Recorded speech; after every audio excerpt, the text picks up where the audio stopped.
এখন আর ওটস খাওয়া নিয়ে কোনো সমস্যা নেই। এমন একটা রেসিপি নিয়ে হাজির করেছি আপনাদের সামনে। যারা ওটস খেতে ভালোবাসেন না তারা তো এটা সোনামুখ করে খেয়ে নেবেনই, আর যারা রান্না করতেও পারে না তারাও খুব সহজেই এই রেসিপিটা বানিয়ে নিতে পারবে হাতে 10 থেকে 15 মিনিট সময় থাকলে। নমস্কার বন্ধুরা, আমি বন্দনা মিঠাই ম্যাজিক সব কিচেনে আরও একটা খুব সুস্বাদু আর সহজ ওটসের রেসিপি নিয়ে হাজির হয়ে গেলাম, যেটা আপনারা সকালে জলখাবারেও খেতে পারেন, দুপুরেও খেতে পারেন আপনি যদি ওয়েট লস জার্নিতে থাকেন, এছাড়া রাত্রিবেলাও খেতে পারেন বা বাচ্চাদের স্কুলের টিফিনে, অফিসের লাঞ্চ বক্সে দিয়ে দিতে পারেন। ভীষণ ভালো লাগে খেতে। এর জন্য আমাদের ওটস লাগবে।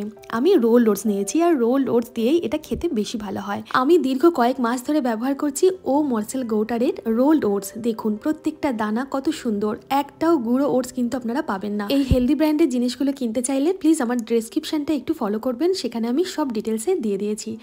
ওটস আমি একটু ধুয়ে রেখে দিয়েছি। এদিকে একটা ফ্রাই প্যানে প্রথমে 1 চামচ ঘি ব্যবহার করলাম। আপনারা তেল, মাখন ব্যবহার করতে পারেন। ঘিতে প্রথমে 1/2 চামচ মতন গোটা সাদা জিরে ফোড়নে দিয়ে কুচনো পেঁয়াজ আর কাঁচা লঙ্কা কুচি দিয়ে পেঁয়াজটা একটু হালকা হাতে ভেজে নেব।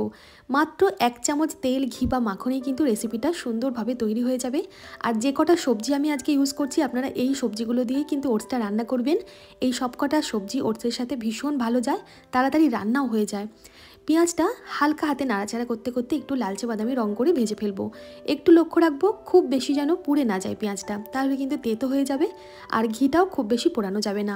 লো ফ্লেমে পেঁয়াজটা একটু সময় নিয়ে ভেজে নিলাম।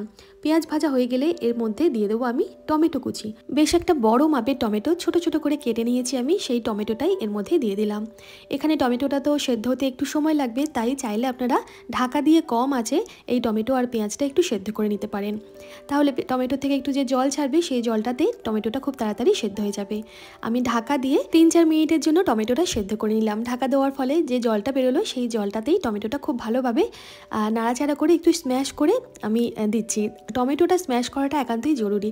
টমেটোর স্বাদেই ওটসটা খেতে আরও বেশি ভালো লাগবে। কিছু গুঁড়ো মশলা দিলাম। এখানে আমি হলুদ গুঁড়ো, লবণ, ধনের গুঁড়ো আর একটু গরম মশলা গুঁড়ো দিয়েছি। চাইলে আপনারা একটু জিরের গুঁড়ো অ্যাড করতে পারেন। জিরের গুঁড়োটা আমি দিলাম না। এই ধনের গুঁড়ো, গরম মশলা গুঁড়ো, হলুদ গুঁড়ো আর লবণ দিয়েই সুন্দরভাবে এখানে আমি মশলাটা একটু ভেজে নিচ্ছি।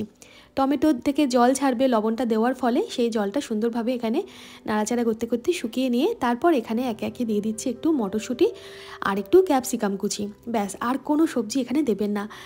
গাজর, আলু, বরবটি, বিনস, এছাড়াও ফুলকপি, এইসব সবজিগুলো দিলে রান্নাটা করতে একটু সময় লাগবে, আর কিছুই না। খেতে ভালো লাগবে।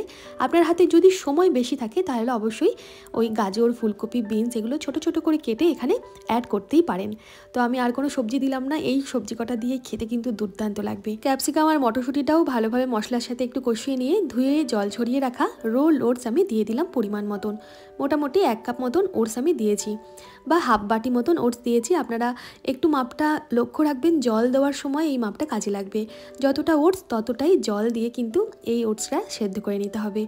ওটসের জলটা শুকনো না পর্যন্ত আমি ভালোভাবে নাড়াচাড়া করে নিলাম। বেশ জলটা শুকিয়ে গেল, একটু ঝরঝরে ভাব হয়ে গেল, ভাজা ভাজা হয়ে গেল সব কিছু।